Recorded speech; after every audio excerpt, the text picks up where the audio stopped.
Hello, good morning. My name is Bungju Che, and I'm gonna give you a presentation about the future of space activities, which is listening to speaking assessment. And I'm going to divide my presentation into two parts. First one is lecture summary, and then I will state my position and argument about seminar prompt statements by giving my opinion supported by ideas from three sources, which are article and lecture and podcast. Let's begin. The lecture first states the space activities at first activated by the results of competition between the US and the USSR. In that period, the first National Space Agency, NASA, was established, which is 60 years ago. And from that, there are so many achievements in field of space activities. For example, Chinese Space Agency succeeded in extracting surface materials from dark sides of the moon, and additionally, 22 of European nations collaborate to research influence of space environments of human health by founding and operating ISS. The lecturer then argues that the space industry has been changing. Although it was mostly carried by governments in the past, the main actors are shifting to private companies. Government agency tends to be affected by society and invest in space activities, and research takes a while for each project. And moreover, each attempt requires numerous funds, such as well-educated experts and heavier weight of rocket and fuel. On the other hand, private companies are focusing on reusable system, and private rockets are launched more frequently, which is more standardized and which helps reduce costs. Moving on, the lecturer highlights the role of both in the future. Space economy should be divided because both of them has each strength in each field. Government's role are establishing infrastructure which support human beings. Furthermore, they must establish political and legal frameworks for unstructured in space regulations. On the other hand, private company ought supply launch vehicle and space station that can help governments reduce costs.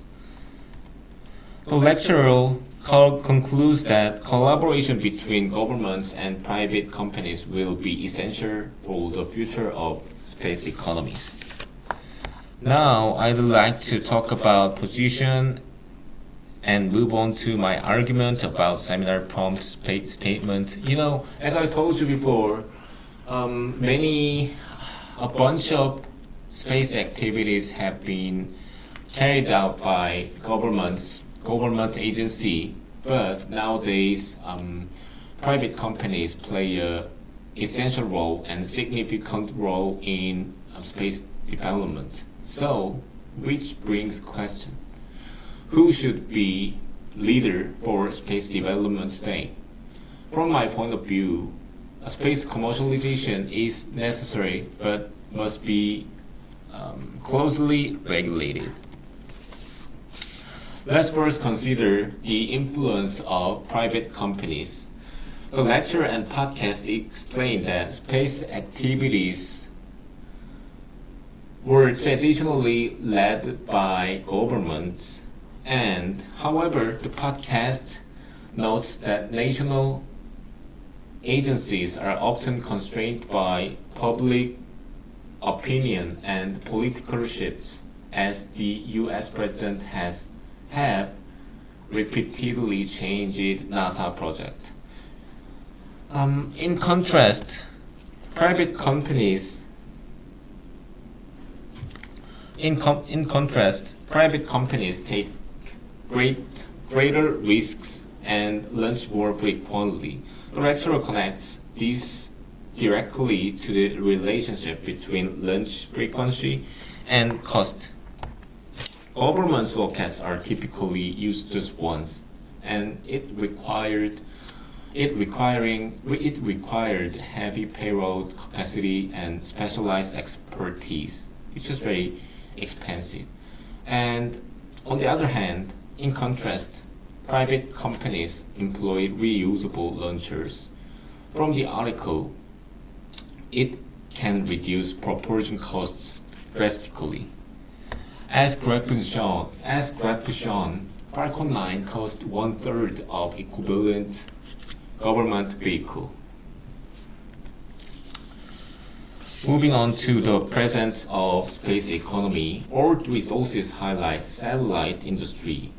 As the lecturer points out, the most popular practical use of space economy is satellite. It has been enhanced by competitions of private companies. And podcast supports that by mentioning that satellite industry occupies space market share of 75%. Additionally, the article notes that one of the reasons of prosperity of satellite is low cost of space hardware. Especially podcast and article and lecture point out the miniature version of satellite, which is CubeSat. CubeSat is the icon of present space technology. Moreover, the podcast argues satellite technologies affects everyday life through technology such as GPS and telecommunication system, and lecture also states satellite technologies help use internet and use navigation and using applications such as Google Maps and study climate change. This shows that private space companies are becoming increasingly important not only for exploration but also global economic development. These are also reflection of significance of space commercialization. Now let's turn to policies. I will now focus on the necessities of robust space activity policies. The article and the podcast alike point out the risk of expansion of space activities. The podcast highlights global space activities has increased by 73% over the last decade, while the article mentions that rapid growth has brought growing challenges. The article stresses that space should not become a lawless Wild West, dominated by a few powerful stakeholders. And it is questioned in the podcast whether major decisions about space should be left to the rich, and mentioning the lack of clear space laws. In conclusion, the rise of private companies has shaped the space industry by lowering costs and enlarging economic opportunities. Nevertheless, the risks connected with commercialization cannot be dismissed. Governments and private companies must work together to remain safe, sustainable, beneficial. Thank you.